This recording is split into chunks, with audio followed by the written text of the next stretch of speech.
said shut up.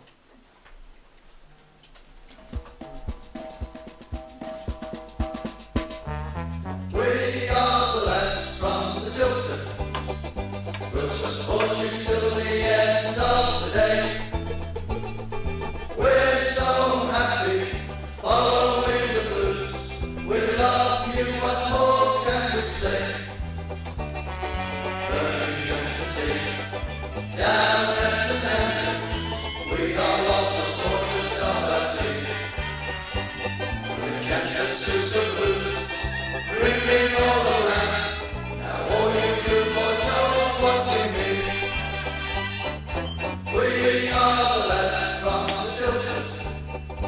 We'll support you till the end of the day. We're so happy following the blues. We love you, what more can we say? Let's see you in the pub, singing our song, helping and sharing the road. It's worth the point when we sing together. We're there at the end of the road. We are the lads from the Tilton. We'll support you till the end of the day.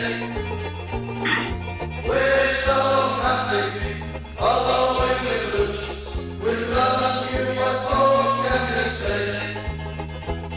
We have the cheesiest tots here at St Andrews.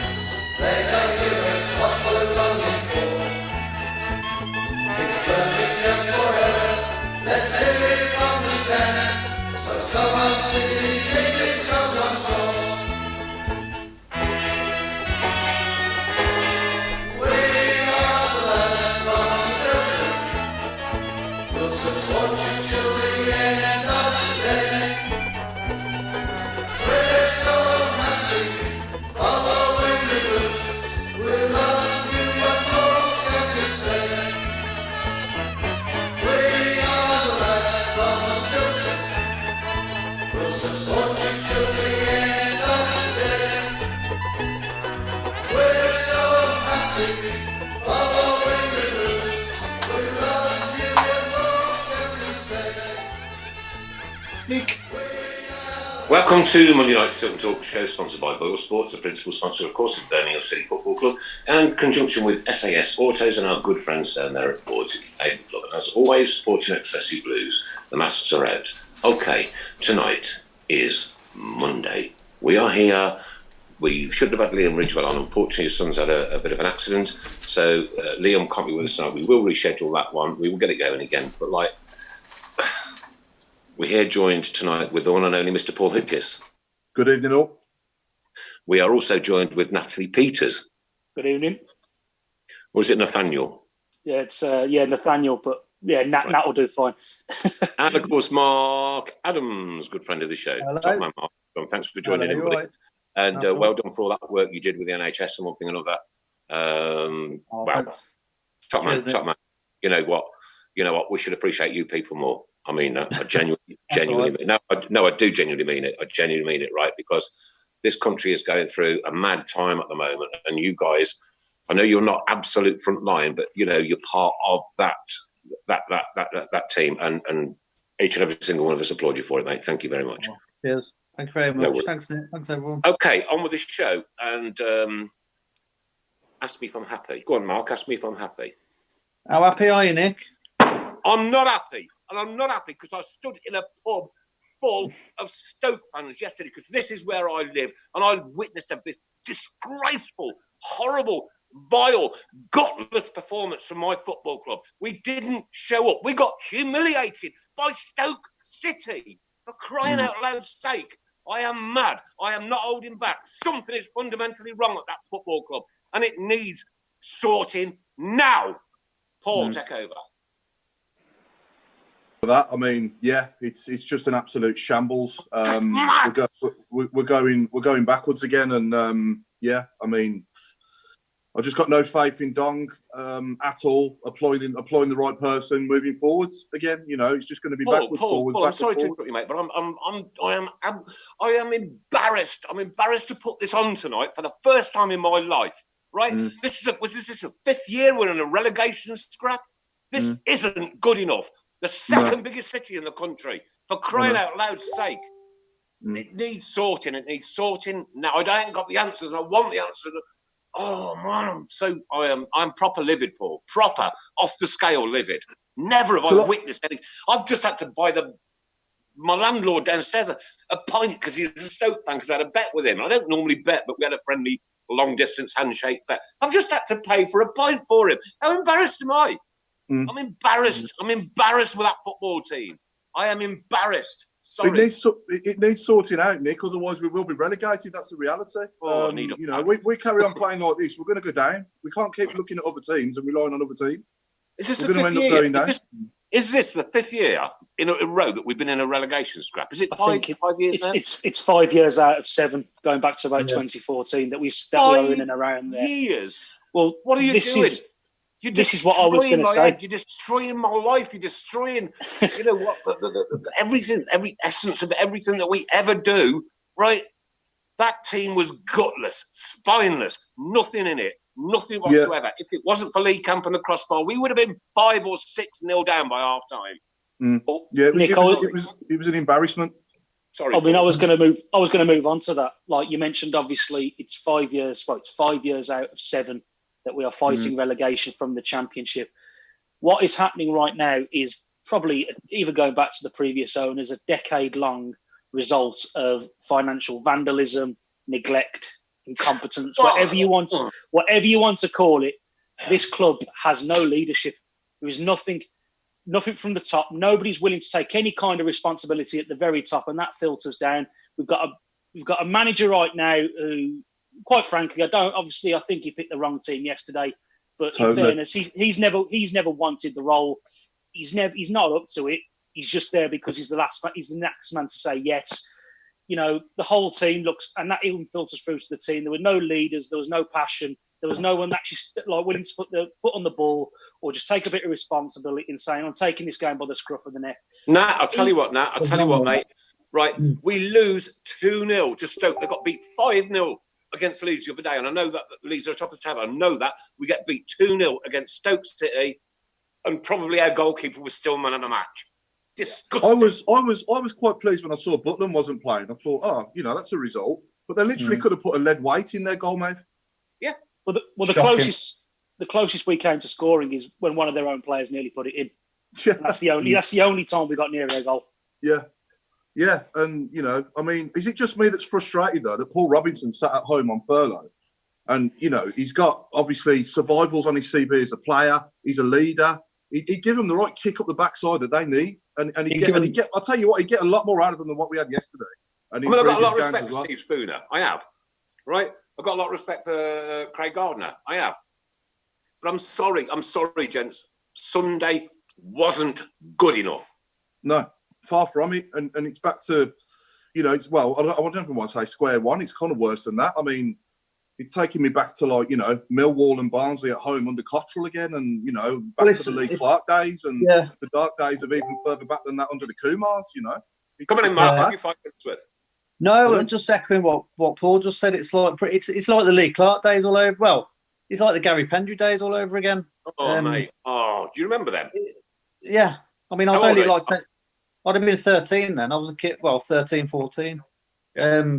And you still remember it. You still remember the desolation and the grimness and how bleak it was. But like we were saying earlier, at least they had a bit of passion. There was nothing there at the minute. There was nothing. There's no leaders. Harley Dean should be a leader. It's all right coming out after the game and saying, his little spiel on the interview. But show it on the pitch. But picking a wage up, Mark. They're picking a wage up, yeah? They're picking a wage up. I pick a wage up for serving pints of beer in a pub.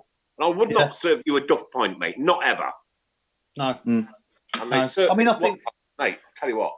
I don't... Oh, sorry. I don't know what... Really proper mad tonight. Yeah. It's just... I mean, a few months ago, back in Feb, we thought, hang on a minute, we've turned the corner a little bit. I know. Maybe we aren't a million miles off the playoffs. I mean, some of the... It was looking good, wasn't it? It was looking good. But now, I don't know what's happened. There's something like said, we're rotten to the core at the minute. Absolutely, and it's definitely not the right time. It's definitely not the right time to try rookies and kids at all. No. You need experience. You need experience and guidance. Why didn't Jeremy Beale start? I was going to say the leadership should be coming from your Pedersen, your Deans. They've all gone into hiding. Mm. You know, I mean, they should be, you know, standing at the forefront now, but they're not. They've gone hiding. But all this tippy and you're leaving stuff, it to kids like Bellingham, who's on. You know, we know we're going to lose him anyway. But 17-year-olds giving them all a rollicking. I know.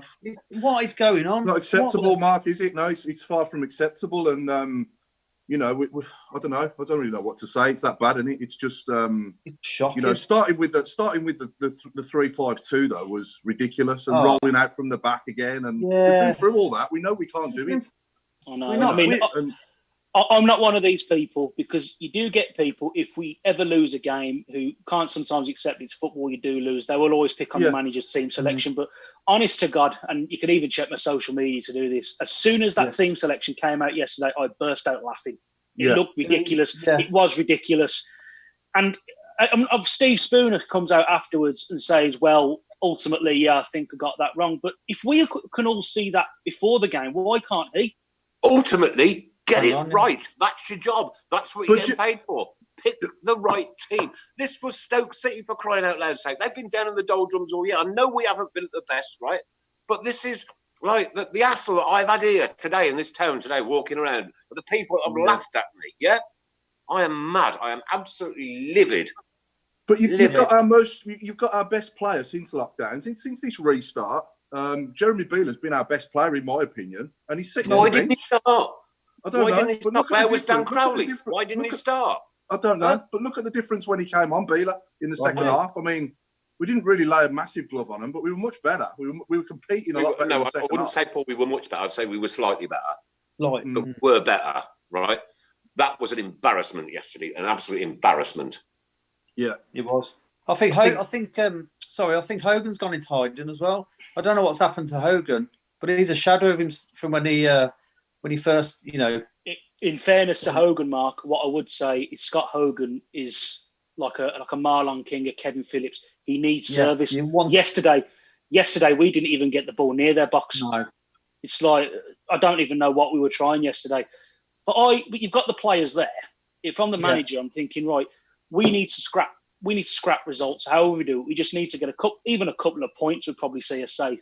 Why not just go back to basics rather than trying out ridiculous football manager style formations? Just pick your best players in their best positions. So you put Crowley in, you put Jeremy Bella in, and let's just play football. How, you know, I said, going back to basics. Nat, do you remember a year or so? Nat, do you remember a year or so ago we played Fulham on that last game of the season on that really nice hot day? Yeah, it's 2 years ago. We went back to basics then, and it worked. Right. This is, like I'm saying, this is the second biggest city in the country, and we're scrapping relegation in Poxy Championship. Come on. And as you said, as you alluded to earlier, Nick, it's not like this is a one-off. This is actually now embedded in the culture of the club that we can't even hold our own against most of the teams in the second tier. You know, this club, as I said, for years, it's been almost in terminal decline, save for a couple of bright sort of moments in the middle of the decade. It's just been one long shower of nonsense. And ultimately... It's nearly... God, I mean, I don't know about you, Nick, right? It's nearly 10 whole years of nothing. We won that Carling Cup, relegated. Your owner chucked into prison. We sold the poxy corner flags, for Christ's sake, just to make a living. We couldn't even afford a flag for the top of the roof. And now we're suffering this. No, not right. Yeah. I don't know about you, Nick. I'm 41 now, right? And I'm wondering I'm wondering if even I've seen it as good as it's ever going to be in my time. You know, well, I think we possibly obviously none of us can see into the future, obviously, and you don't know what tomorrow's going to bring. But until we're sold to somebody or somebody's in Dong's position that knows what they're doing, you know, it's only going to get worse, in my opinion. There's mistake after mistake after mistake, and even when he's made good decisions, he's pressed the self-destruct button. Do you know what just worries me because people most? disagree with him? Sorry, Paul. Do you know what? Sorry for butting in. You know what worries me most? If we do go down and we end up in League One, people are assuming that they're going to, they'll sell up and lose interest. What if they don't? They won't. They've invested. The I mean, this is the argument. You've got a lot of people saying we need to get rid of the owners. You can't get rid of the owners of any business or the owners of anything. They own it. So the only reason they own it is if they willingly want to own it. Now, there are two reasons why the owners at the moment I don't think would even dream of selling unless somebody came in with a ridiculous, and we are talking probably 100 million offer. The number one reason being just how much they've actually invested or wasted, depending on how you see it. They've invested, I mean, we're at 80 odd million quid in leverage to these people. So somebody who buys the club is going to have to fork out that and then fork out something on top for their trouble. As we see, talking, as I said, 100 odd million pound bid. And the other reason being is because ultimately this club, it's only a small part of what is like a bigger Chinese sort of conglomerate. They need the club in their stable, though, to have listing on the Hong Kong Stock Exchange. To be honest, we cannot affect the sale of an ownership of the club. What we can do as fans, just like they did at Blackburn, is they protested for years and years and years against their current owners, the guys from India, the Venki family. Now, eventually, the Venki family, they stopped putting in like their own advisors, a la like our owners have done with Dong, and they actually put in a proper CEO, a proper manager. And after years of turmoil at Ewood Park, they're now sort of in a respectable position. They're looking up. That's what we need to do as fans, not concentrate on how we're going to get rid of the owners, but getting a point across to the owners that their investment at the moment, they're wasting their money and they need to actually invest in a proper management structure from top to bottom. Dong should go. Question for you. Question for each and every, welcome to every one of you in turn, right? Including Mrs. Brown. And I haven't even introduced him tonight, have I? Mrs. Brown. He's not listening. Right. He ain't got his speaker on. Dong. I'll put the mic on. You first. Nat, you first, right? Dong, stay or go? Oh, he has to go. He should have gone years ago. Mark, Dong, stay or go? Go. Paul, Dong, stay or go? Go, and I'll go and fetch him myself. Mrs. Brown, Dong, stay or go? Go, but I can't see him going. Me, Dong, stay or go? Go. That's 100% of everybody in this chat, right? That's 100%. This is my football club. It's my life. They have no idea what this means to people on a daily basis. You know what I mean? I've got it tattooed on my arm. I've got it tattooed on my heart. And it's just like, oh my God. I've never been, honestly, in 10 years, Paul, you could watch every single Tilton Talk show for the last 10 years. I have never, ever, ever ranted like I am tonight, mate. Not ever. No, it's embarrassing. It's embarrassing. And one thing we haven't talked about is him dressed up in all his tracksuit on the pitch as though he's about to start coaching the team. Who's this? Dong. Yeah. The pictures of Dong on the training ground are embarrassing. It's a joke. I mean... Right, okay, a campaign has to start. We have to get this man out of this club because I think he's toxic. Right? Well, there was a campaign, obviously, that started probably actually in the new year, wasn't there? There was obviously the red card protest. Yeah. And from what I could tell, but Dong himself, he got a little bit twitchy. But we need to do that. We need to, rather than, to be honest, slating the players, slating whoever happens to be in the dugout this week, we need as fans to come together now as a collective and actually get the message across from a business point of view to the people who obviously own us that they're never going to make any kind of success on their what is multi-millions pound of investment until the management structure is sound. They can't just keep putting their lackeys in or their yes men in there. They've got to get people in there who know what they're doing, from the CEO's office to the team manager's office to the coaching staff. Because right now, I mean, even if we do stay up this season, there has to be massive change. But the club at the moment just feels completely directionless. Yeah, if at I the had moment, a choice, I would put all five, or is it 4 or 5 of us that are in tonight? Five. Right, okay. I'm trying to get grander. One cup at a time, right? People like you, Mark. People like you, Paul. People like you, Nat. People like Chris Brown. People like me, who have got that passion, right? Have got that desire, who want that winning mentality. There was just nothing.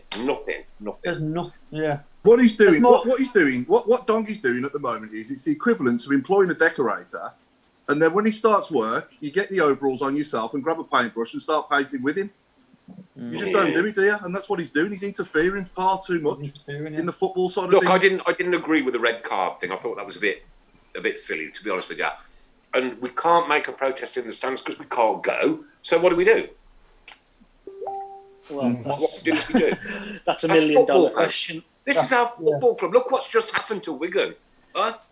Yeah. I think, I know. I mean, in terms of getting a message across to the owners, our best resource at the moment, as you say, we can't go in the ground, we can't congregate.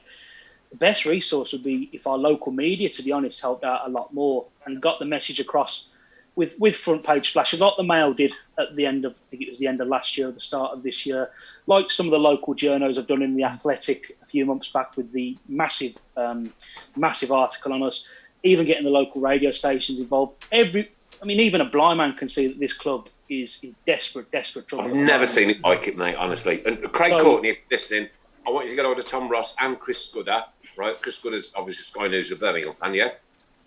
Get hold of them, matey, and we've got to whip some up because I can't stand this anymore. I can't stand weekend after weekend after weekend just going through the motions of, we're going to lose. You know what? I was saying, I had this pint bet with me. He's a good mate of mine, actually. I had this pint bet with Ken downstairs, right? And it's a bit of fun, yeah? It all kind of adds to your day experience. You know, I'm going to nip back and rag me pint off Ken straight away and give him... It wasn't that, mate. I'm just embarrassed. I'm sorry. I really am. No, it is. It's embarrassing, Nick. It is, yeah. It's a joke. It really is. And the potential. I can't believe how bad it is. Yeah. Chris Brown, go on. I'm just going to say the potential of our club is incredible when you think about it. It's in the centre of the country. It's the second biggest city. It's a great catchment area. Catchment area. Look at it, for crying out. I mean, have these people just got no clue whatsoever? I mean, the biggest thing about potential is the way I'd actually measure our potential is that no matter how bad we've been for the past 4, 5, 6 years, we're still pulling in crowds. We're still pulling in crowds of 20,000. Yeah, because we love the place. We're still taking 3,000 or 4,000 away every game, and it's like we just need, because I don't think as I said, I think it'd be very, very hard to get rid of our owners, but we just need to get the message across that to make their investment. It's their money, and they put plenty of it in to make their money actually do something positive. They need to actually get people in there that just know what they're doing. Well, don't they want to look? You know, they look up the road at what's happening at the Albion, and you know, don't they want a taste of that to be coming towards the end of the season, going for playoffs or automatics and the excitement and the buzz? And they must have seen videos of the Carling Cup and all that. For God, why don't they? Well, look at the Wolves. Wolves and Blues is night and day in terms of how both clubs' owners came in at a similar sort of time around 2016. You look at what's going on at the Wolves and look at what's gone on at the Blues in the past 4 years, and it is literally what one is an example of how to run a football club, how to progress it quickly, and then the other is obviously the beginner's guide into absolute how to make a complete mess of things. I'm with it now. I'm not finished with the Blues, right, and I never will be because that's what life is. Yeah. Man, am I so frustrated at the moment. Proper hacked off. Yeah. The thing is, sorry, I was going to say the thing is, the problem is as well, when this lockdown, eventually ends, people are going to be put off ever going to Blues again. Yeah. Listen to this though, Mark, right? Okay. Yeah. We've been in the doldrums now for 10 years. 10 years. Right? Everybody who's been born in that last 10 years, I've seen Birmingham City struggle. So the kids that are now 8, 9 and 10, are they going to bother? A lifetime of this? And all you can do is just stay down the bottom of the Championship? Yeah. My daughter's 9, Nick, and she watched the game with me for probably about 20 minutes on Sunday, and then she just got up and walked out. She'd had enough. I was about to make that point. There are people now who are heading towards the age of adulthood, even maybe early adulthood. You're talking your 17 to your 21-year-olds who in the next decade or so are going to be having families, going to be having kids. They've never seen a good Blues team, or they might have done. They won't remember it. Yeah. And that is very worrying because they will find other things to do. It now feels like this club is on the point of this summer. Something's got to change this summer because otherwise the decline of this club.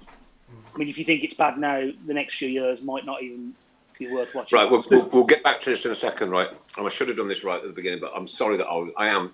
Well, you can sense how I feel right at the moment, but really want to pay respects to Jack Charlton, who sadly passed away this week. Yes, And, Legend, obviously, wasn't he? part of the England 1966 winning football team.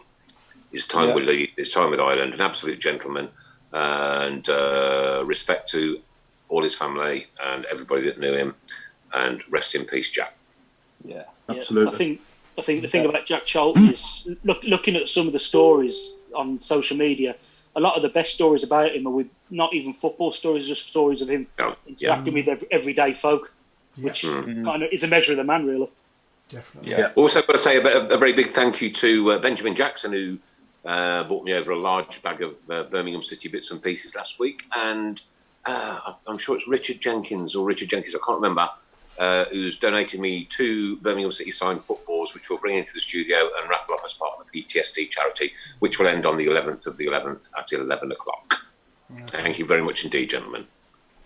Okay, guys. Earlier I asked people to send in their rant of the day. I'm going to play one now. I'm hoping you're going to be able to hear it. Maybe you can comment on it afterwards. Here we go. Hi chaps, hope you're all okay. Steve Job here. My discussion point for tonight is anybody else worried about there's not going to be any investment at all in the summer? Do we think that with using the young lads, do we think that they're cutting back already, and are we preparing ourselves for maybe life in League One? It's just all very worrying at the moment, the amount of time that it's taking to get the new manager sorted. Sounds like nobody wants to come, so it's just a bit of discussion really, just wondering what everybody's thinking. See you later lads, keep up the good work, bye. Okay, what's views on that, Paul? Yeah, I mean, I understand what Steve's saying totally. It is certainly taking its sweet time, isn't it, getting this next manager in? There's part of me that's wondering if they want to get the Charlton game out of the way on Wednesday, and then maybe Lee Bowyer's going to come in, but obviously this is more me just thinking out loud. I wouldn't mind that because he's got connections with the club anyway, he gets the club, but he'd only do a good job if he's left to get on with it and he's allowed to do the job to the best of his ability. You know, so I can't imagine Lee Bowyer putting up with interference, can you? No, not. Bart, what's your thoughts? I think there's what Steve said on that recording. Steve Job. Steve. I think there's an element of truth to that. I think part of me thinks they are preparing a little bit for next season in League One. It's fair. I mean, draw comparisons with. I mean, everyone knows I live in Coventry, but I'm from Harborne, and it is very similar to when Coventry went down. Is it cold in Coventry, judging by the size of your Well, I've got my blues dressing gown on. It's freezing. Oh, I thought it was a smoking jacket. No. Matt, what's your thoughts? In terms of obviously the first part, investment in the squad. I mean, in fairness, I don't think there are going to be many clubs splashing the cash this summer, especially outside the Premier League, simply because obviously. I mean, partly there's a moral thing. If you're putting staff and players on furlough, how can you then justify spending millions on transfer fees? And also, the more practical reason is there might not be fans going in, at least initially. So clubs are going to be spending whatever money they have on keeping themselves ticking over. So I don't think there's going to be many clubs. I wouldn't expect us to be spending massively, even taking into account the money we might get for Jude or selling anybody else. Regards to whether they're preparing for League One, I don't think it's even that. I just think they don't have a clue what they're doing. And, you know, the reason these kids are playing is not so much we're trying to blood them in for next season at a lower level. I think the reason they're playing is because we've got no one left. We should have tried our very best to keep hold of the likes of Grounds, Magoma, Rabsy when they ran out of contract. Because even if you don't want them around for next season, just to have a few more bodies, a few experienced bodies in there. And as I said, the same reason why Steve Spooner is the manager with Craig Gardner as the assistant. The reason these kids are playing is because we haven't got anybody else. You know, the last men standing, so to speak. I mean, what worries me, as I said, I don't think there's going to be massive investment, but our squad is threadbare. So you take away Jude Bellingham as well. We need players. Do we know if David Davis, Odin Bailey, and who else was on Steve Seddon can get back involved again, or are they sort of Are they not allowed to play until next season? Well, my understanding was the EFL changed the rule because obviously if you've been out on loan, previously you weren't able to come back and play for your parent club. Or it was something along those lines. But I thought because of obviously this virus and because everybody's squads have been massively impacted, that they actually changed it, but maybe not. What were you going to say, Mark? Sorry, no, I was going to say, didn't Davis say he wasn't keen on sort of staying in London with the COVID thing going on? Yeah. He's not been playing, and to be honest, from what I can gather looking on social media, when he even was playing for Charlton, he wasn't playing particularly. No, he hasn't pulled up any trees, has he? No, so whether they even wanted him around, I'm not entirely sure. But again, that would be another body that would be useful. But the ones that we did have, as I said, Grounds, Rabti Magoma, not so much David Stockdale, because we've got Campo in goal, who's probably been our best player. And then you even looking at someone like Sheck Keita. I'd sooner have given Sheck Keita a run and then maybe putting in kids who really aren't up to it. Because I mean, no disrespect to young Gordon, he looked, bless him, he looked out of place. He really did. Well, he wasn't it because he's right-footed. He's right-footed, playing on the left, the same as Wes Hardy. Oh dear. You know. Yeah. Essence Zola. Yeah. So, going back to go on, Mark. Sorry, Nat. I was going to say, going back to Jonathan Grounds, he was nowhere near as bad as people made out. No. I like Jonathan Grounds. I did. I'll be honest with you. I've never got the criticism for him, so I thought he was all right.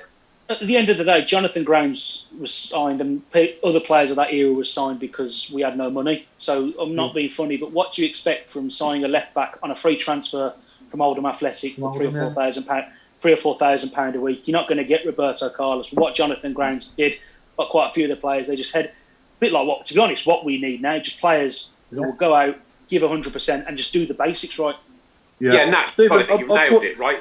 You just said 100%, and that's all we asked for on Sunday. Well, you know what? If they'd have given 100%, and I'm going to go through the team, management, and everybody, right? If they'd have given 100%, we wouldn't have started with that ridiculous formation. We wouldn't have started with young Gordon. We would have started with Crowley. We would have started with Vida. We needed to win that game Sunday to probably assure our safety for the next 12 months, yeah? Then a little bit of satisfaction, okay? Like, this cannot go on year after year after year. It can't go on. But for it to stop going on year after year, I mean, obviously you do need passion and hard work and commitment, but for this to actually stop happening year after year, it's got to take something more than that. It's got to take somebody in there, or a few people in there who just know what they're doing and can actually manage the club properly. It needs more than just, thumping your chest, heart on your sleeve. Needs proper thought out management processes. With just experience. Yeah, experience. I mean, now I'll be honest with you. If there is no change this summer, for the first time I'm actually debating whether to even get a season ticket next season, because I just don't want. I don't. It's ruining my weekend. It's ruining my weekend, and I'll be honest with you. Do currently want to fuel the regime the way the club's being run. And when I've got, especially when things, I mean, I can't see us getting a point against Tilton now. I can't see us getting a point against Tilton. I can't. We've just got to go back to basics. They need to go back to basics. Play everybody in the right position. Hit them on the break, like we do with Birmingham City, and like go in for the decent hard challenge. Yeah, no pussy. We've got two good strikers there, Djukovic and Hogan, and they're absolutely starved of service. No service whatsoever. No. But then we'll go back to basics. I mean, I'd even be tempted to play Bellingham and Sunic in the middle, or Gary Gardner. If I had my way, to be honest with you. On just a quick one on Sunic. I don't know if he's that bad yet, Nick. on Sunic, I mean, I know nobody's been covering themselves in glory, but I don't know what you guys think. But on Sunic, does it even look like he wants to be there? Well, he don't look. None of them did on Sunday, apart from League Camp. None of them did on Sunday, I'm afraid. And I mean that. I think Jude showed a little bit of, a little bit of passion from Bellingham. Yeah, he did. Yeah, Mark, I got that wrong. No, but I was going to say, again, a young kid showing the way, sort of thing. Where's your Pedersens and your Deans and?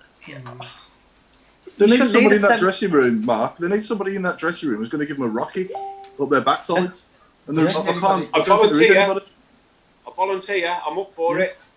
Yeah. He's sitting at home. He's sitting at home on furlough. He already works for the club, and he's sitting at home on furlough. That's why I'm up for it, Paul. Because it's here. on my arm, on my skin, in my heart, on my shirt, in my head, all the time. And I'm up for it. And if they want me to go and give them a rocket, I'll freaking well give them a rocket. Well, this is our dads, our forefathers, our grandfathers. You know, generations after, and they want us to bring our generations in. No, it's like you just said, your 9-year-old daughter got bored. She's 9 and she got bored at a game of football. Well, what we need is a manager experienced enough, because as well as giving these guys a rollicking, the players a rollicking, sometimes it is needed. But at the same time, I mean, their morale and their confidence must be absolutely through the floor. They need someone there just to, as I said, just to offer a bit of leadership, a bit of experience, just to remind them, and in many cases, what good players they actually are, just put them in the right positions. Because ultimately, you know, the fact that we're losing week after week after week, as I said, the confidence is going to be low. We just need to basically get back to putting the best players in the best positions, and we go from there. Football's a very simple game. Football's a very simple game, and we're open. I know, but football's a very simple game. We seem to be overcomplicating it week after week, trying all these ridiculous formations, swapping and changing players, leaving our best players on the bench. But then, as I said, our problems go way beyond the team selection, the manager in the dugout. We need a great overhaul. Way beyond the manager, Yeah, for me now, this season just can't be over soon enough. Oh, crikey, I just wanted to finish. Just get it over and done with. Thank God when it's over, and hopefully we're not in that bottom three at the end. Yeah. You know, my gut feeling is... Sorry, Mark. No, the answer to this one, Mark. Sorry. With Wigan going into administration, and I know times are difficult and we'll about. What's the timeline usually with the EFL before they deduct points? I don't know. I don't think they know themselves, do they? How desperate I feel. Clutching at straws there, Nick. Well, Sheffield Wednesday, they had their hearing, because they're another one who we've got to look out for in terms of actually potentially getting deducted points. But they had their hearing a month ago. I mean, how long did it take for the Blues?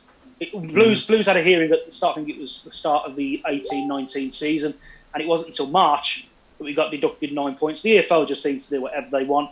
But we can't rely on Wigan or Sheffield Wednesday ultimately getting deducted. We want to be at that bottom three, regardless. Yeah. Agreed. Now I'm just highlighting just how desperate I feel at the moment. Well, I mean, I see why you're highlighting it, because ultimately we don't look like even getting a point at the moment against anyone. We don't look like we can beat anyone, so people are going to clutch at straws of hope. But we've got to now. It's still in our hands. I mean, Wednesday's a very winnable game on paper. We're not playing against Real Madrid. It's so frustrating, though. It's so frustrating, though, isn't it, Nat? Because we've had good managers. I mean, a year ago, you know, we had a good manager there, you know, and we've got people in the club who are capable of coming in and making a difference. You know, like I've said earlier, Paul Robinson's at home on furlough. I honestly, genuinely, strongly believe that it would make a big difference if they got him involved. Well, get Robbo in the dressing room. Yeah, why not? My gut instinct. Sorry, Nat, I was going to say as well, we've seen so much better from these players as well. Majority of these players have done good for us at times, you know. Yeah. Yeah. Do we think now that Pep saying he was leaving when he said he was leaving was probably not very much of a good time? I'm not being funny, but I get why they may have agreed in May that he was going to go at the end of the season. But why even have the need to announce it? What was the point? Yeah. What was it? Was complete. Because we knew that he didn't want to be there. The players knew that he didn't want to be there. He looked like he didn't. He never even gave the impression that he was really up for it, because he just looked completely dumbfounded about what was going on. But he was in a daze, wasn't he? Yeah, he just like, what was the point? He either should have gone then, and we probably would have had someone in from outside by now, or they should have basically said, right, obviously behind closed doors, right, Pep, okay, you're going, but keep the side going for the end of the season. We won't announce that you're going until you actually go, because when it's never ever worked. I mean, going back to like managers pre-announcing their departures, it doesn't work because the team switches off. I'm thinking of going back in the day, Sir Bobby Robson at Newcastle, Sir Alex Ferguson the first time when he retired and then obviously came back. But when he pre-announced it, even Manchester United's players, you know, probably the best team in Europe in the world at the time, even they took the foot off the gas because subconsciously, you know, the guy who's picking you isn't going to be around for very long. Exactly. Again, that's just another small example compared to other things that have gone on of the complete lack of, the complete naivety of the guys who actually run the club. because other club owners, other club CEOs would probably be more switched on to not leak that sort of thing. All I want to say to that is, for these last 3 games now, if nothing changes, and I'm not just talking on the pitch, I'm talking off it, then I am worried, very worried. Mm-hmm. I mean, my gut instinct was, I'm guessing it won't be now because I think if it was going to happen, it would have happened today. I actually thought they might have tried, they might have even done it, but they might have tried to get somebody in for Wednesday from the outside. Yeah, well, I was hoping so, Nat, yeah. And the way, obviously, when it was announced that obviously Spooner was taking the lads on, they said he was in charge for Stoke. So I was hoping that this morning I'll be waking up to a club statement saying we've appointed this bloke or that bloke. But who would you take now? Who would you take right now? Who would you take? I mean, who wants the job? I'll be honest. I know Paul disagrees. I've always said in terms of out of work as a realistic choice, I'll be more than happy with Nigel Clough. He might not be. He might not be a superstar manager, but he's competent. I just want somebody in there who's competent, who knows what they're doing, who wants, and somebody in there really who actually wants the job as well. Because, I mean, you can slag off Steve Spooner as much as you want. He didn't ask to do I'm this. not slagging Steve Spooner off. I'm not saying you are. You can criticise Steve Spooner, but ultimately this is the job. He never asked to do it. He's never wanted to be a first-team manager. No. He's just filling the gap for us, isn't he? And trying to get us through these last 3 games. And at least he come out and openly admitted that he made a mistake and played the wrong formation at the start of the game. Yeah, but not good enough. Can't afford to make mistakes now, right? No. We're 3 games away from the end of the season, and we're potentially relegation fodder again. Yeah, but it could have been like Dong though and made a mistake and just not said us, give us radio silence. Yeah. Tracksuit. What's he doing in a tracksuit? No idea. Kevin Kelly has just asked, do we think we will get a single point in the rest of the season? Where it's coming from, Chris. I've got a funny feeling we'll beat Charlton. Yeah? Yeah, I think we'll scrape it. The typical Blues thing would be that we lose tomorrow. We lose on Wednesday to Charlton. We lose on Saturday to Preston North End. Then it comes up to Derby County, playoff chase to Derby County, and we get a result. That's the way this club has always the way it works. That's Blues all over, isn't it? Nah, that's what'll happen. You know what? I have just been humiliated over this weekend, right? I live right bang between Derby and Stoke. I couldn't see us beating Derby not for a minute at the moment, right? No. And if they are the ones to relegate us, has anybody got a house somewhere in Siberia that I could borrow for a couple of years? I got a caravan. My gut instinct still is that I don't think we'll go down. But before, No, me neither. Last week I was 99% sure, and now I'd say it's probably about 70%. Yeah. Just because of how badly we're doing. I think we'll. Sorry, go on, Mark. No, I was going to say I think we'll scrape a 1-0 on against Charlton, and I think we'll lose the other 2, but I think we'll just about be all right. But it don't excuse the rubbish from the last year, all season really. No, I think last 5 years. There is part of me though that's looking at Wolves and Leicester and all these other clubs in recent years, Southampton, that have been in League One, had new ownership and worked their way back up again, and look where they are now. So if it does happen, it could be a blessing in disguise in the long run. But I hope it doesn't, obviously. But you've kind of touched on it there, Paul. When those clubs went into League One, they ultimately did have a massive change at the club. I think there has to be a massive change at this club regardless. Yeah. It doesn't matter if we're playing in the Championship League One or in the Pontins League next season. If we don't actually change the way the club is run, it'll just continue to go down and down and down. But in the Pontins League now, do we get free holidays?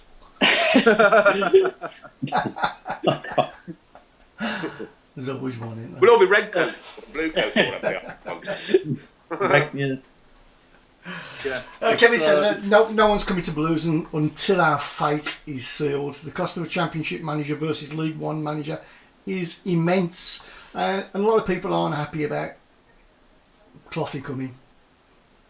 If he comes, But with the greatest respect, I mean, who is there out there? I mean, potentially the reason they're waiting is they've got someone in mind who's currently in employment at another Championship club, and they wait till the end of the season. But in terms of the unemployed managers out there, who realistically is better than someone like Nigel Clough that would come? I mean, people mention Chris Hughton, but Chris Hughton seems to be very much... I mean, he might well do, but he seems to be very much hedging his bets in terms of he's looking for something bigger. So do you even want a manager like that in the first place? Jokanovic I don't think will come in a million years. I don't think. Sorry now. I don't think Houghton will come because of one main reason, really. Yeah. The amount of people who call him Houghton. Yeah, that's true. Yeah, you can't spell it. But no, I don't think Chris will come back. To be honest, I think he's got better options. We've got to be realistic about where we are at the moment. We're, as I said, season after season, we've been almost near, if not relegation fodder, flipping close to it. And I look now, and I mean, I'm going back through the managers: Gary Rowett, Gianfranco Zola, Harry Redknapp, Steve Cottrell, Gary Monkey. There's that many to list. Pep Clotet. In varying degrees, they've all had experience, and most of them had success as managers elsewhere. Yeah. But they can't seem to do it at Birmingham City, so they can't all be bad managers, and it can't all be just about them. So if I'm a half decent manager looking at the Blues, I would say, well, why would I want to go there? It's a graveyard. Yeah. As time goes on, obviously we're known already as hire and fire merchants, and I dread to think the reputation we've got now amongst managers and coaches that aren't connected to the club as well. Gosh, it must be a death knell, Yeah. I mean, how many have gone on to success after us? Well, yeah. Would you be tempted to get somebody on a very short term contract like we did with Harry? Like somebody like I don't like him, but how about somebody like Pulis for a few games just to stay up? Oh. What about Sam Allardyce? We wouldn't really Allardyce or something like that. He would consult. I'm not joking, right? That shows our level of desperation if we want to bring Tony Pulis to our football club. It shows our level of... That's how bad it is, though, Nick, isn't it? Yeah, I know, mate, I know. Yeah. The thing is, if someone like that, I mean, there's pros and cons to doing something like that, but if someone like that did come in even for a few games, if Tony Pulis turned up tomorrow and took the lads for training, I guarantee we'd get a result on Wednesday, because he is a man who will just literally go back to base. So it may be worth it, but the cost of doing it, especially now in the position we're in, the premium cost of getting someone like that in for 3 games, it's got to be questionable with whether it's actually worth it or not. But to be brutally straight, I think the guy who's obviously in charge of the club at the moment, they're just crossing by all their fingers and toes and just hoping for the best and shutting their eyes to it and just praying we get through it. Who do we think it will be? If you're hand on heart now at this moment in time, so I think I've got a funny feeling it'll be Bowyer. You mean for the rest of the season, or no? Well, at the end of the season. I mean, with Bowyer, I think part of the reason I suspect why they are waiting this long to appoint someone is because they're looking for someone who's already in employment, and they're waiting until the end of the season. Lee Bowyer, he's done a couple of interviews, because obviously he has been linked in the press, and he's done a couple of interviews where he's not actually denied that he's interested in the job. All he's said, he's come out with that standard line, I've not been talking to them, I'm focused on what I'm doing right now. But he's not said, no, I wouldn't be interested. I mean, somebody said, obviously, Robbie Fowler's been in the running, and a laugh. Somebody said Robbie Fowler, well, they're more likely to get Pauline Fowler in. But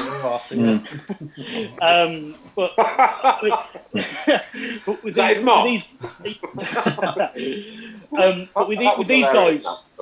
these guys, to be honest, it wouldn't surprise you if tomorrow they got in somebody that you'd never heard of in a million years, or you wouldn't expect in a million years. Yeah. Just because of the way they do things. Yeah. It'll be I've got a funny feeling that they might be looking abroad again. I don't know why. I just have. It could be another Spaniard who we never heard of. Cheap and nasty. But I do have the same feeling as you, though, Premier Mark. League. Sorry, Paul. Quick update from the Premier League. Manchester United 0, Southampton 1. Armstrong scores on 12 minutes, and a Premier League football player has today tested positive for COVID-19. Yeah. Oh dear. Yeah, I was just going to say, Mark, I have got that same feeling as you about Bowyer a little bit, but you never know. They're so unpredictable, aren't they? These owners, so you just don't know what's going to... we could wake up tomorrow morning and we've got some guy in from, the German league in Division 4 or something. We don't know. That's it. Somebody just throwing Paul Caddis in the mix. Who? Paul Caddis. What's he doing now? He's still playing, I think. He's only 30. He's only young, isn't he? I mean, one that was a bit left field, and it was quite interesting. in terms of getting two ex-Blues players, or ex-Blues manager and player, who've known each other for years. Someone said, why not get Alex McLeish down with Barry Ferguson? That'd be something. Well, it's a bit left field and the date would happen, but that'd be something I think would be quite good. Because they're both, obviously, Fergie's been coaching for a few years. Obviously, Alex McLeish,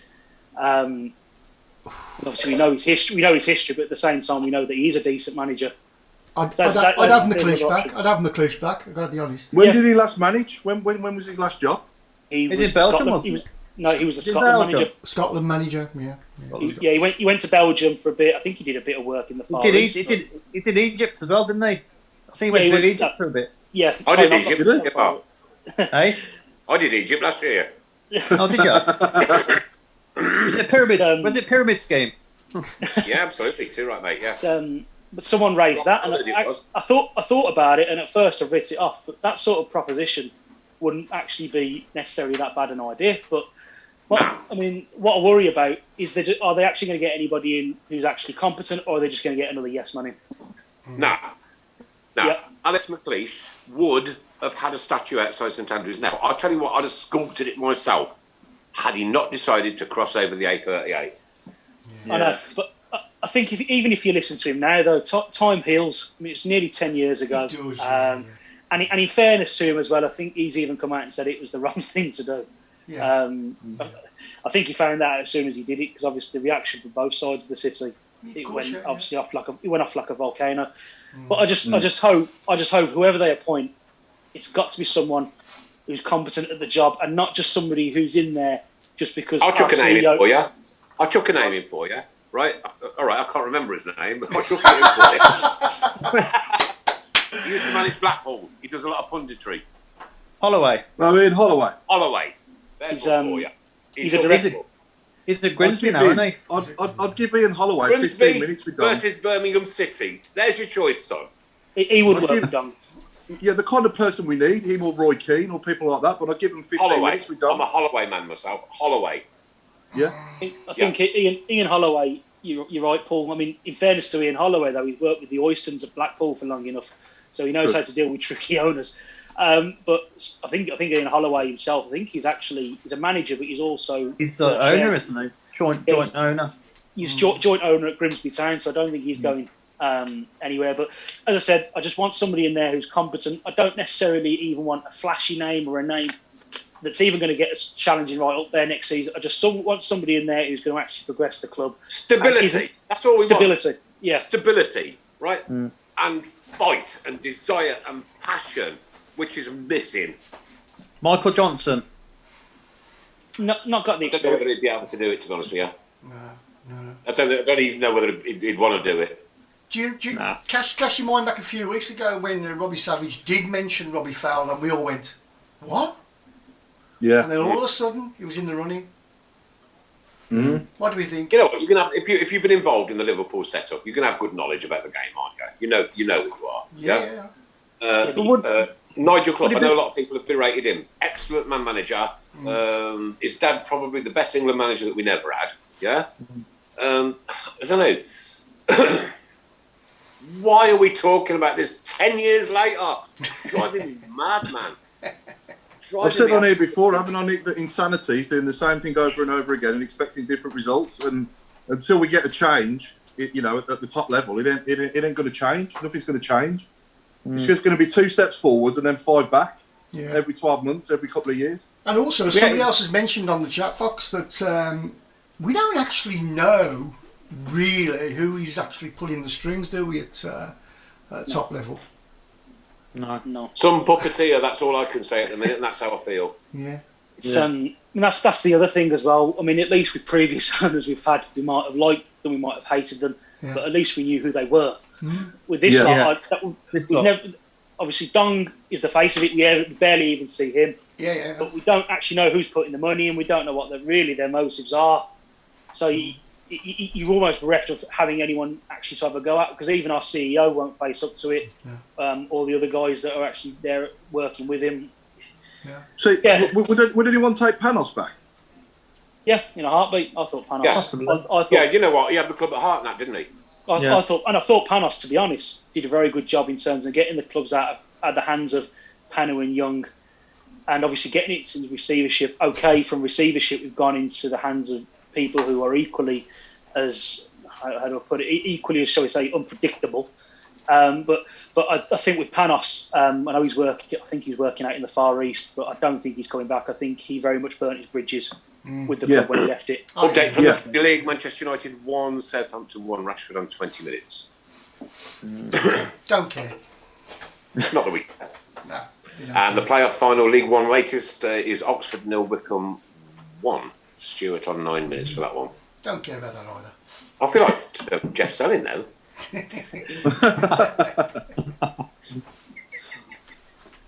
Yeah, so it's a roller coaster being a Blues fan.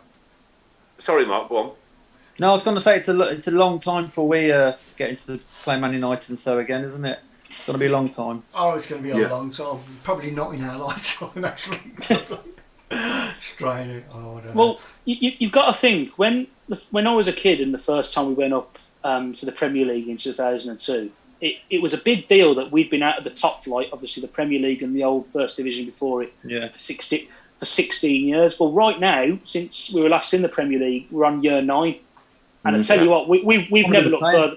We've never looked further away from it, and that's pretty desperate, to be honest.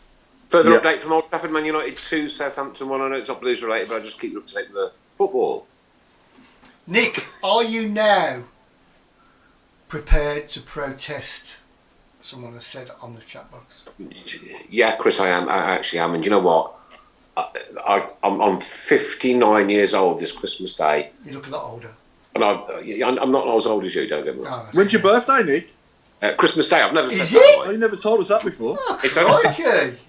6 months away. That's strange. Saying it. Yeah, Jesus, same birthday. you know what, Mark? I am prepared to I'm prepared to do whatever it takes. This is just.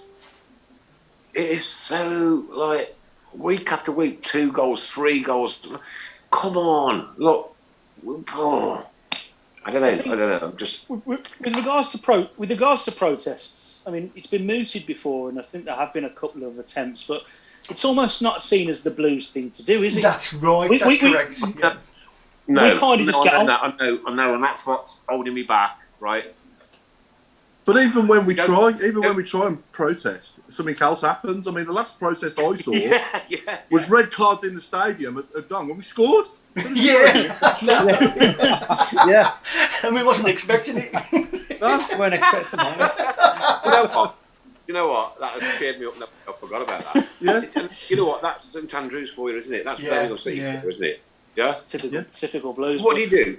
Right, like, I don't want to be the organiser of a protest. That's not me. That's not what I'm about, right? I love my football club with absolutely all my heart, with all my passion of everything that has ever gone on in my life, right? Birmingham City is proper right up there.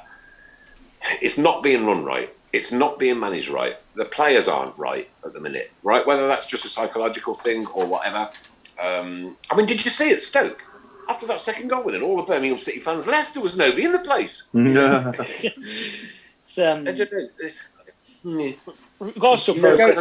I don't want to be any person associated specifically with a protest. But I don't know what to do. I'm so upset. I'm so frustrated. I've never spoke like this for so long. Crikey, it's 8:30 already, and all I've done is moan all night long. I think when you have a protest. And if you want your protest supporters of any football club to have credibility, you've got to be inside the ground. And there's got to be substantial reason for it. It's not like the Villa who hold out bed sheets calling for this manager or that manager to go every time they lose a couple of games in a row. You know, we're talking now about the very sort of sustenance of our football club because, as I said, I feel like we're on the precipice that if things don't change very soon fundamentally, the club will just go into absolute... I mean, it's in decline already, yeah, but it'll go into free fall, and I think I'd be happy to join in. But it's obviously with regards to organising the process, someone's got to actually, and a bit like obviously we need leaders at the club.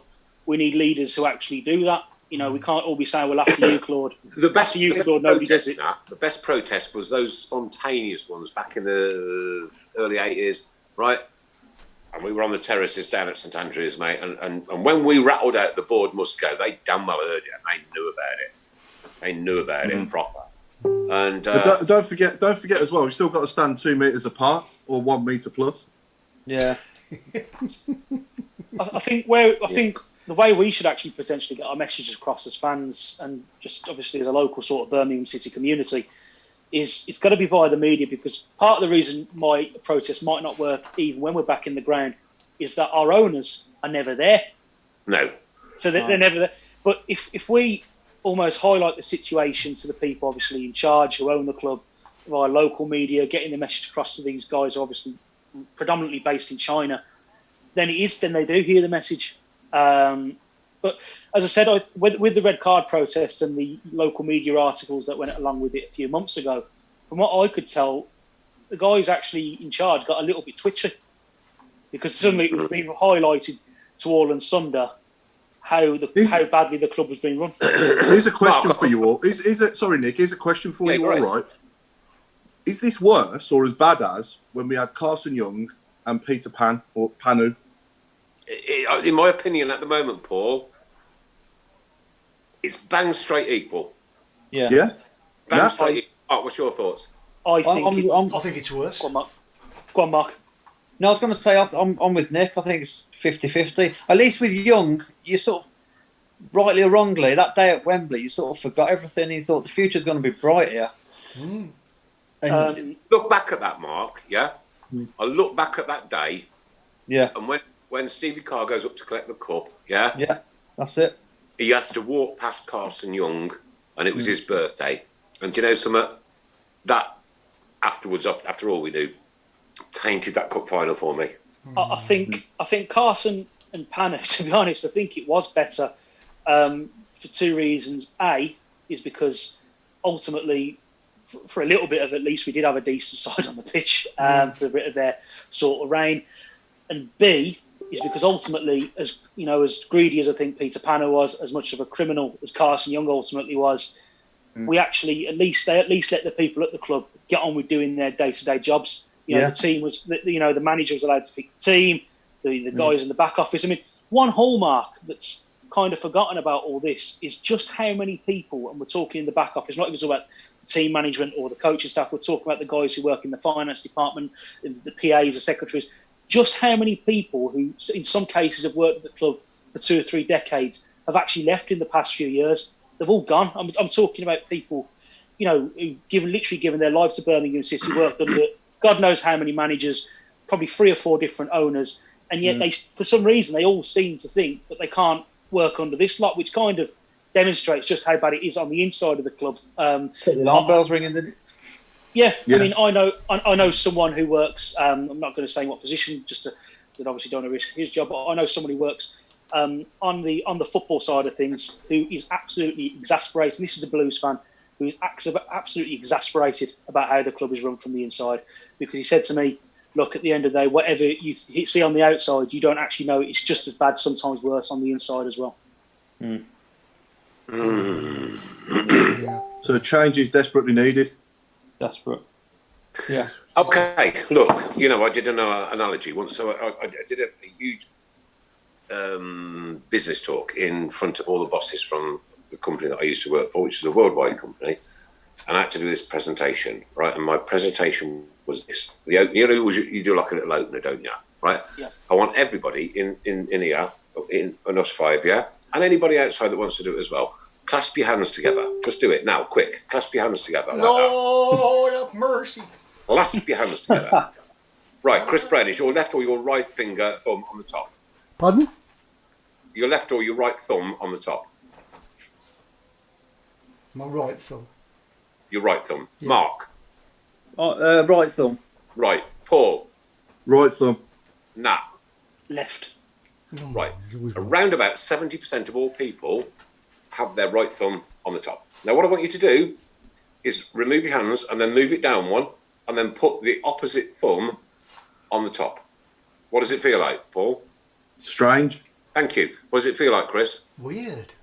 Thank you. What does it feel like, Nat? Very different. It's a bit strange. Mark, what does it feel like? Very different. Nat, what does it feel like? Weird. Change is uncomfortable, but change sometimes has to happen. And if it doesn't happen to our yours, Mark, yours, Nat, yours, Chris, yours, Paul, and my football club soon, I can see serious, horrible things happening, and I don't want that to go on. Certainly not in my lifetime. I don't want to go to hell remembering that. To be honest with you. Well, that's a really good point, Nick. Because people might think it can't get any worse. Trust me, it can. You only have to look at Coventry, our tenants. Obviously, Yeah, I know. Go on. Yeah. I was just about to say that. Yeah, I was just about to say Coventry, the perfect example. You know, they're established for years in the top flight. Yeah, 30 Championship, years. and then at one point, Mark, weren't they the longest serving team in Division 1? It was them and Everton, wasn't it? Yeah, It was Everton and Coventry. Yeah. So And, I remember going to Barfield Road. Do you remember I used to have the corrugated top on? Yeah, I had a gate thrown at me. Yeah, I loved Highfield Road. Just wearing a meal scarf. I don't know. I mean, this is another question. I hope to God it doesn't happen. But how bad would it feel if Coventry City are the only team playing Championship football at St Andrews next season? How embarrassing would that be? Right. Okay. Here's another question. That's depressing. There are different versions of this. Now, Paul, you'll probably know this. With Coventry coming up into the Championship, are they allowed to play at our ground because they're in the same division as us? Yeah, Probably. If you remember going back, Crystal Palace and Wimbledon did it in the Premier League at Selhurst Park. I don't remember anything. It's quite simple. It's actually probably made more simple if they are in the same league, because ultimately, because I know Coventry have had to play a lot of Sunday games at St Andrews, whereas now they just do the fixtures and we just literally play at home when they play away, and vice versa. So I don't see there being an issue with that. In all honesty, though, Nat, everyone, I do think they are hopeful of returning to the Rico next season. I'm not really been following it. Look, they do need their own base, don't they? Right? Yes. Okay. We've been incredibly kind as a football club to say we build them for it, obviously, right? But you know, to give up all of your facilities for another rival Midlands football club was a massive deal, and there weren't exactly a lot of people queuing up to help them out, was there? No. And you know what? I think one of the best things that we did was play them in the FA Cup twice, home and away. You know, when we were away, we were at home. When we were at home, we were away. I don't know about that though, because that day when they nearly won the first game. They did, yeah. They probably did. They should have done. O'Hare missed that sitter, and that was nearly on a parallel with how bad I felt yesterday, because I know we drew that game, but we were so bad that day. It felt like a loss. Yeah. What was the atmosphere like though? The atmosphere was brilliant. You know, it was brewing 10 minutes before the game started. I was in bar 8 looking in. I thought, can't wait to get in. There's a couple more for you. Couple of matches. Here's a couple more for you. QPR and Fulham at QPR and Loftus Road. Inter and AC Milan at the San Siro. Yeah, so it's easy enough to do, but hopefully, I hope, Mark. Obviously, you were saying that Cov looked like they were ready to go back. I hope they do, because I think the fans. Go on.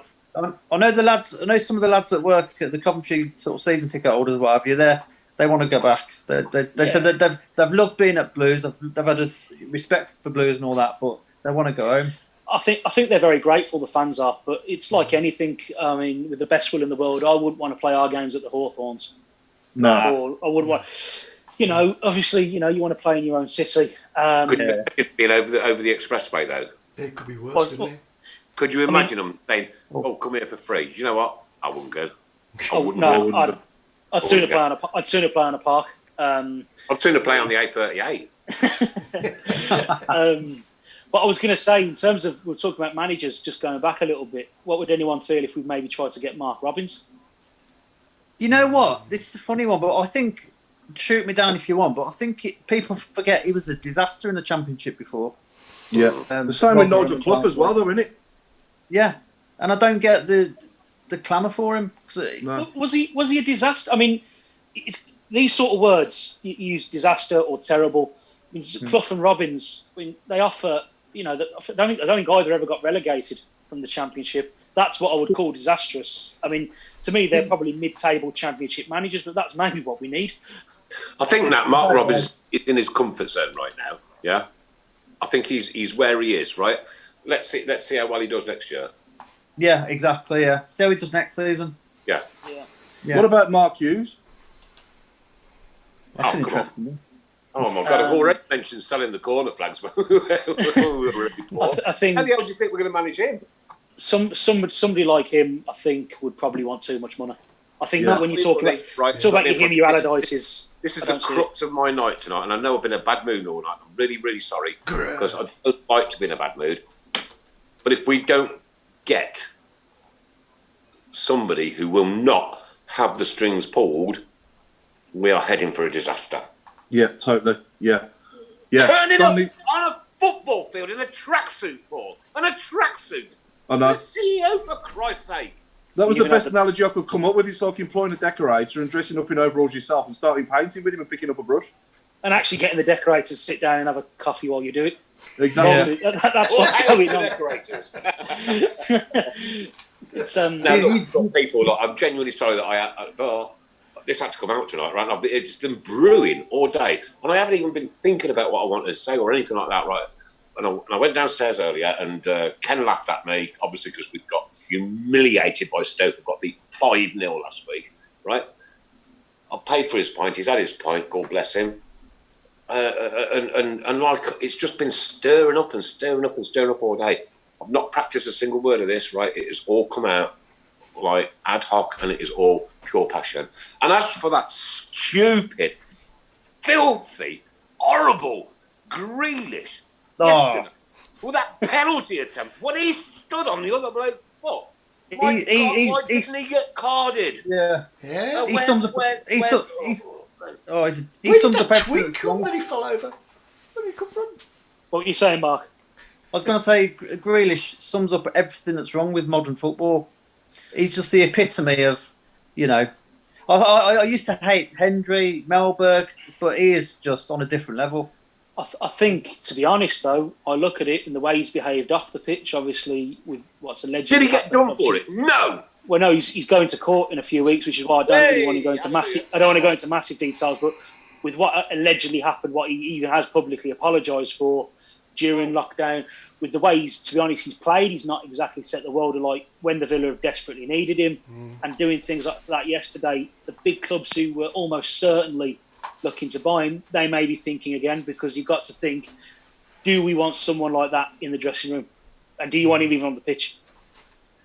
I think it's more on the pitch than the dressing room, because you know what? And he's done it time after time after time after time after time, right?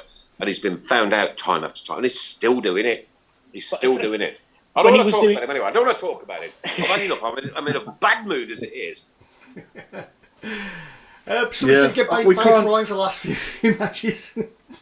So what are we? We're obviously Wednesday night now. Nat, what's your team? Right, camping goal. Yeah. Go with the back four. I mean, really, if Pedersen's fit, I'd go with the back four of Karlan, Roberts, Clark. If these are guys are fit, I think they only had minor injuries. Karlan, Roberts, Clark, Salter, and Pedersen. Yeah, gone with you. I would potentially go for a midfield. I think you have to go for a midfield four. I would probably maybe put Crowley out wide right, Bellingham, and to be honest, I would put Michael Kieftenbeld in there because you need some blood and thunder. Yeah. Good shout. And Jeremy Bella on the left. I mean, you could potentially interchange Bella and Crowley on different wings, and obviously Hogan and Duke up front. 4-4-2, back to basics. 4-4-2. 4-4-2. 4-4-2. And let's just get the best. Let's get the best team we can in the best positions and go from there. Let's just get out of this scrape now. Let's get out of this scrape, right? And damn well improve for next season, because I don't know. Even I'm not losing confidence. I'm not losing the desire. I'm not losing any of that. But like, oh my God, this is so damn frustrating. Do you know what's really frustrating? You've seen the likes of Millwall and Brentford have got a chance of the top six, and we're nowhere near. Small towns in London. They're small towns in London. Yeah. That's what I mean. I was going to say Brentford could do one better than that. The way it's going, Brentford go up automatically. I don't know how they do it. How do they do it? We signed their, what two of their best players. Or three of them. Well, three of their best players. Sorry. Three of their best players. And they end up replacing them with better players. They're laughing at us right now, Paul. Laughing at us. Well, they saw us coming, didn't they? At the end of the day, I mean, we probably splurged well over 10 million for the three of them between them. But again, that club is actual embodiment of how how a successfully run club and how a properly run club, because they lose players and managers quite frequently. They go to bigger clubs, they get a lot of money in for them, and they recruit properly on the management side, the coaching side, and the player side, and and they keep themselves ticking over and they keep themselves improving. Whereas we just seem to throw mud. We, for want of a better phrase, we throw mud at the wall and see what sticks. Yeah. And we've come out of all this with no identity of style, or we weren't, all out attack and forget about defence. It's just a mess, isn't it? What was our style this season? Yeah. Well, I think that initially they wanted to play like dong ball, which I think is like a Barcelona-esque sort of style. Was that long ball or dong ball? Dong ball. We now play long ball.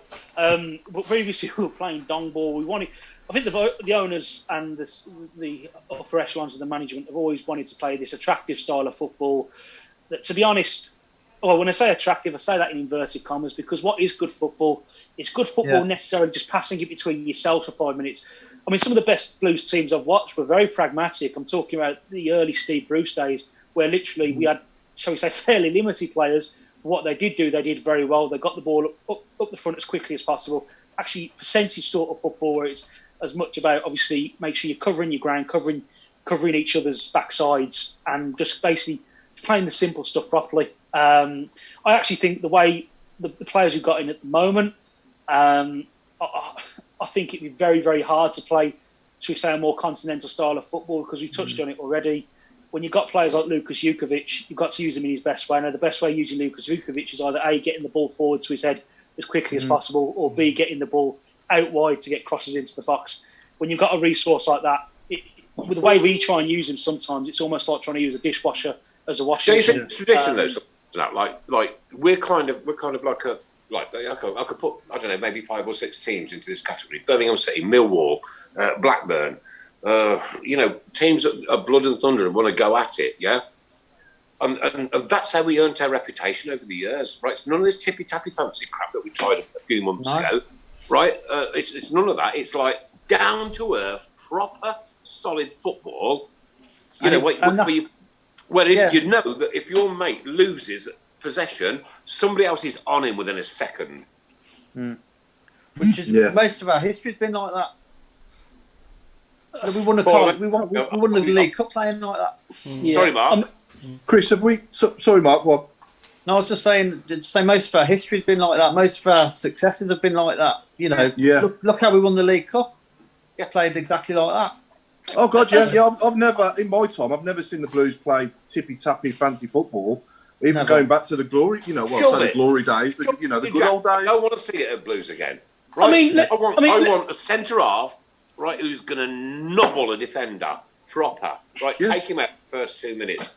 I want a midfield that are going to be able to pass balls so that we can get into goal scoring opportunities, right? Yeah. And you said, like a few minutes ago, what is good football? Good football, Matt, is when you're 2-0 down and you scrap out a 2-2 draw.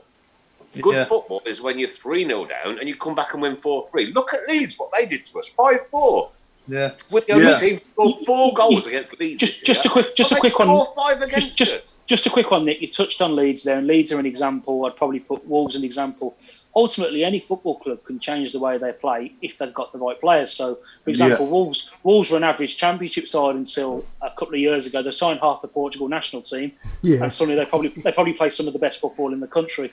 I mean, theoretically, we could do that, but the reason I don't think we can at the moment is just look at the players we've got, and look at particularly our key players. I've mentioned Jukovic, I've mentioned Scott Hogan, and even going actually back to front, you look at the likes of, your Mark Robertses of this world, even someone like Kifton Beld, who, they've got their qualities, but I wouldn't necessarily call them artisans of the game.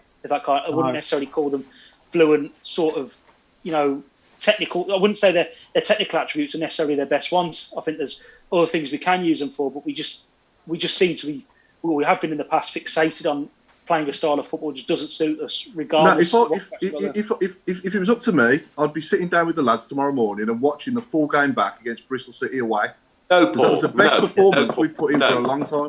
No. If it was up to me, I would be playing them this 1.5 hour show just to show how really damn well upset their supporters are. Okay, Yeah, we just so need to that try and- actually gets They a worked lot. out to- Just we need to round it off now, but that sort of leads me on to the last question. Really, we do know that players and staff do watch this show. We know. What's your message? My message. No, actually, I'll do my message last. Mark, what's your message? I just wanted to realise who they're actually playing for and to actually listen to the words of our anthem. Yeah, Spot on. You know, what more can you say? I mean, they should realise that they're playing for a massive club. I'm not saying we're the biggest in the land, but come on. Just Quick tap question into for you, Mark. Eh? When we get into like our normal kind of football, like on a Tuesday night in February when it's peeing down around at St Andrews, do you take the old gown with you? Oh, the dressing gown. No, I don't. To be honest. I want one. I want one as well. I've had this for a few. Chris Brown. I've had this Chris for a Brown, few what's your years. message? What's my message? Yeah. My message would be to go with the anthem. Think about the anthem. Think of the history of the club. Think of the people who are paying your wages.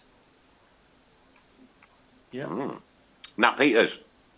Just touching on a bit, obviously, what you two guys have previously said. Just think how much you would go down in infamy if you took this football club into the third division. Because this football club, it has been there before. It's not been there very many times, but at least previously, the reason it's gone down is because of matters, to be honest, off the pitch where we've just had no money. Well, right now, the players are actually more than good enough to get results in this division. So, absolutely, this is now up to them. I mean, ultimately, they can go down. They can go down one way and make sure we stay in this division and leave if they do want to leave, or if they want to carry on, they can go on with their heads held high. Or if they take us down this season, they will have the shame of this on their CVs and on their, to be honest, on their, I'm going to say on their consciences as well, forever. And on their contract. Full. Just give it everything you've got to get us through these last three games to the end of the season, and then obviously we'll see where we go from there. But if nothing's changing, in the dugout in particular between now and then just give everything you've got, like Mark says. Think about the songs in our anthem, and just basically get us through it. That's what I'll say. Get us through it and get us over the line. Okay. Does somebody want to introduce me or not? Nick Spall. I know I'm joking, right? Because I didn't want to be like this tonight. I didn't, right? But I promise you, I've never been like this in 10 years, not ever. Chris, would you verify that? I agree. Yes, I verify. Yeah. Not for the whole 90-minute show. I've been upset. Yeah, I've been upset about a few things. But you know what? We've cracked on. We've carried on. We haven't done half the things I wanted to do tonight, but it doesn't really matter. Do you know why? Because there are, as the others have said, there are joys and there are sorrows. And we're hitting those sorrows in a very big way at the moment. We are hitting sorrows, right? We are the second biggest city in the country. This is me here with my children, my grandchildren, my dad, my uncles, my cousins, my brothers, my sister. Everybody. It's a family thing, right? Our friends, Excessive Blues, all the other groups, too huge to mention.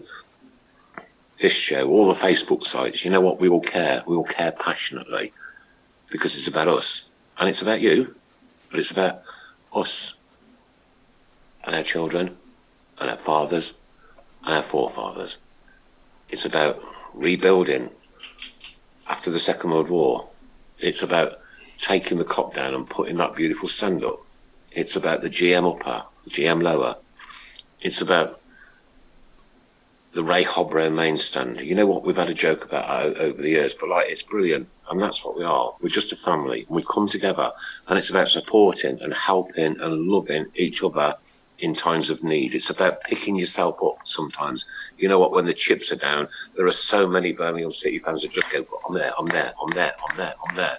Right? And it doesn't take a heartbeat for us to make a difference. It doesn't, no matter what the situation, no matter what. Look at, what was his name, the COVID man, Chris, help me. Leighton Webster. 59 days in intensive care, yeah? And that beautiful video, which I cried to, right? You know what? He's part of the Birmingham City family. He's part of what we are. He's part of our fabric. He's part of our makeup, right? This wonderful man, Richard, that just donated these 2 footballs for me. Ben has just bought me a bag full of shirts, shorts and socks.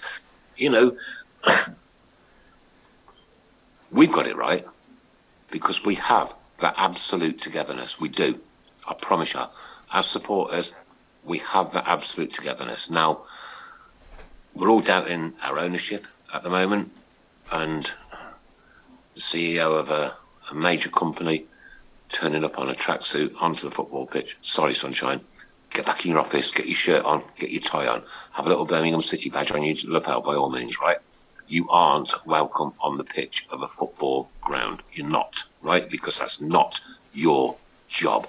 It's the job of the manager, it's the job of the coach, and it's the job of the players. End of. Go away, do what you got to do. But I tell you what, Mr. Dong, damn well do it properly. Do it properly for Mrs. Brown. Do it properly for Paul Hipkiss. Do it properly for Nat Peters. Do it properly for Mark Adams. Do it properly for me, and do it properly for every single body that not only listens to this show, but supports the club that we love so passionately. I've been on one. Good night, God bless, and keep right on. And it's good night from me. Thanks, Mrs. Brown. And good. And thanks, Nat Peters. Good night, everyone. And thanks, Mark Adams. Good night, everybody. Bless you. Thank you ever so much, Mark, for joining in, mate. Nice That's one. got- We all thought you were in bed, to be perfectly honest, but there you go. And my good friend Paul Hipkiss. Nice one, mate, Mr. Sheen. Good night, all. Keep right on. Listen, Cheers, Paul. take some of that passion. Do something with it. Turn it into things that are good, yeah? I'm going to end on a positive note, Nick. It's still in our hands. Still. Yeah. I know, Paul. I know. We're not in the we're not You in the know bottom what? 3 yet. I know, Mark, and I've got that, and I get what you're saying. Yeah. But when your hands are literally just been rubbed in banana skins, you sometimes have to be so damn careful, because this could turn out really bad. It could, and it will be probably the death of our football club. It's as serious as that. It really is. Nobody else agrees with me. I don't know. That's up to you. But we were here 12 months ago. I mean, like, okay, we'd just beaten Fulham 12 months ago, and we're the only football team in the world that can celebrate staving off relegation like winning the Champions League. That's not good enough. It's not good enough. And I'm going to be on one all night tonight. Never mind. Okay.